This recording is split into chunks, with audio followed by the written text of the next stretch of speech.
Diputada presidenta, compañeras y compañeros diputados, es fascinante ver cómo en 1938 un presidente nacionalista devolvía a México su dignidad, cambiaba su historia y estremecía al mundo con la noticia de que un país débil expropiaba su petróleo.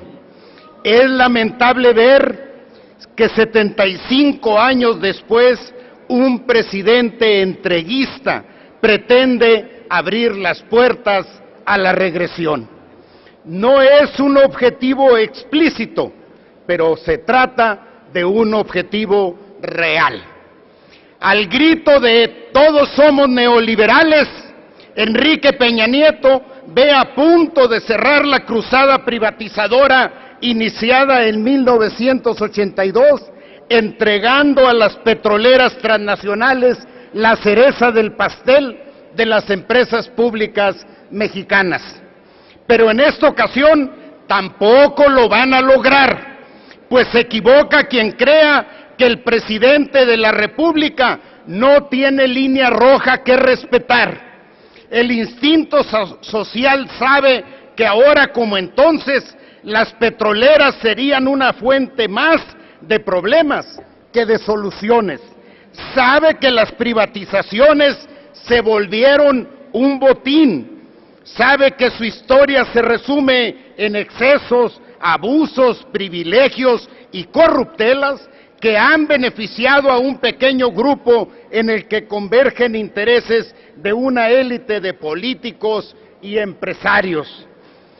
Suban a esta tribuna los defensores de las privatizaciones a ilustrarnos con un solo beneficio, uno solo, para los consumidores, derivado de la privatización de teléfonos, bancos, puertos, aeropuertos, ferrocarriles, aerolíneas o carreteras, traducido en menores precios para los mexicanos. No pueden hacerlo porque los costos de estos servicios están muy por encima del promedio de las tarifas internacionales.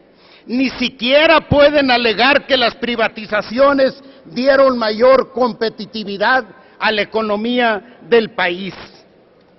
No obstante, ahora van sobre el petróleo amparados en el eufemismo de la modernización de Pemex. Pero en esta ocasión tampoco lo lograrán porque el poder político ya no está solo en las manos del gobierno, porque finalmente las manos que aplauden también pueden dar bofetadas. Por supuesto, Pemex requiere cirugía mayor, requiere atención responsable por parte del Estado. En las últimas 3 décadas, los diferentes gobiernos se han dedicado a desmantelarlo y a someterlo a una sobreexplotación fiscal que ha llevado a la empresa a la paradoja de que mientras más inversión requiere, menos se le permite invertir. De paso, dejaron morir al Instituto Mexicano del Petróleo, que en su etapa estelar generó tecnología petrolera de punta. Pemex está secuestrado por una maraña de intereses políticos, burocráticos, sindicales y de contratistas nacionales y extranjeros. Es víctima de fraudes, malversaciones y aberraciones administrativas sin par, documentadas por la Auditoría Superior de la Federación. Cercado por una historia pródiga y creativa en actos de corrupción, encontrar ahí un gesto de honestidad resultaría una extravagancia. La situación de Pemex es, en síntesis, una tragedia. Salvo tramos excepcionales, el Ejecutivo ha visto históricamente a los diputados como una mera porra deportiva, ciega, sin reflexión, sin debate, sin estudio de los temas y sin otro posicionamiento que la aprobación incuestionada de sus iniciativas. A esa inercia se apuesta hoy para abrir las puertas de Pemex a su privatización. Técnicamente, teóricamente, constitucionalmente, el pueblo, a través de sus representantes, configura la voluntad del Estado. Es evidente que en esta legislatura la mayoría de diputados lo ha olvidado, que consciente o inconscientemente ha confundido la voluntad del Ejecutivo con la voz colectiva de los mexicanos que esta Cámara debería representar con mayor fidelidad y dignidad. Pareciera obvio, pero es necesario aclarar que un presidente fuerte no es lo mismo que un Estado fuerte, y mucho menos que una ciudadanía fuerte. Por ello se equivoca el PRI al pretender fortalecer al presidente y al presidencialismo, cuando es a la sociedad y en última instancia a un Estado democrático a los que debemos fortalecer. En ese contexto es lógico suponer que con la reforma energética el presidente espera un comportamiento similar al histórico, pues no hay nada en el desempeño de esta Cámara, nada, absolutamente nada, que lo mueva a pensar que las cosas han cambiado. Pido a las y los legisladores priistas y panistas que no juzguen la propuesta de reforma energética por su propaganda, con una argumentación cerrada y confusa, una lectura unilateral y malintencionada sobre las causas de su rezago y un discurso lleno de hipocresía.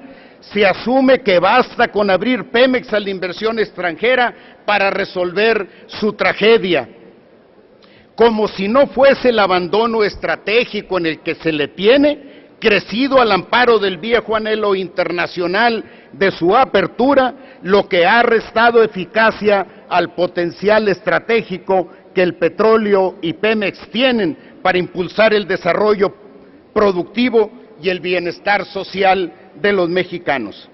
El empresariado nacional y extranjero es imprescindible para impulsar el desarrollo económico del país. Sin embargo, la explotación de un producto vital para la seguridad nacional no puede estar sujeto exclusivamente a la lógica empresarial. En Movimiento Ciudadano sabemos que Pemex no puede seguir operando como actualmente lo hace.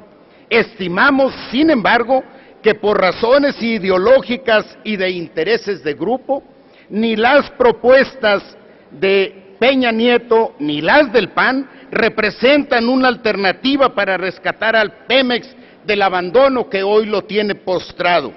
Nos oponemos a la propuesta de apertura del PRI y el PAN porque sería abolir oficialmente el propósito cardenista de que la renta del petróleo debe representar un beneficio para todos los mexicanos, particularmente para aquellos millones y millones que conviven diariamente con las fronteras del hambre.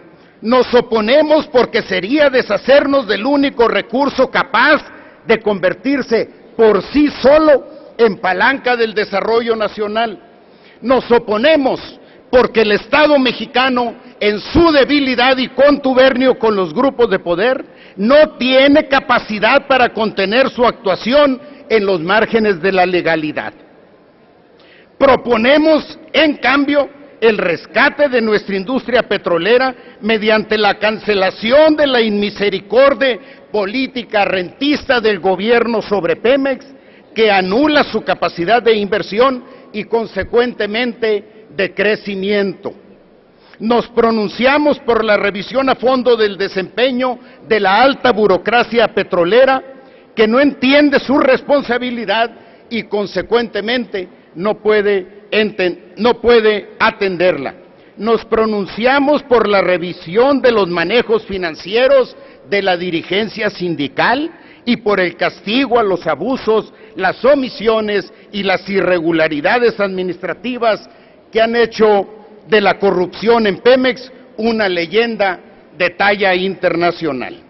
Finalmente, les digo a ustedes que el petróleo es la energía de México, es su palanca de desarrollo, es de México y es nuestro gracias a la herencia de un presidente responsable y patriota, a quienes nos identifica el gran compromiso de defender el patrimonio nacional, debemos avanzar unidos frente a las fuerzas que amenazan con claridad la riqueza petrolera nacional, así se disfracen de modernización, progreso y bienestar. Es nuestra obligación como mexicanos y como hombres libres defenderlo, conservarlo y hacer de él ejemplo de dignidad. ¡Viva la expropiación petrolera! ¡Viva el general Lázaro Cárdenas! ¡Viva México! Gracias. Gracias, diputado. Tiene ahora la palabra la diputada Laura Jimena Martel Cantú, del Grupo Parlamentario del Partido Verde Ecologista de México.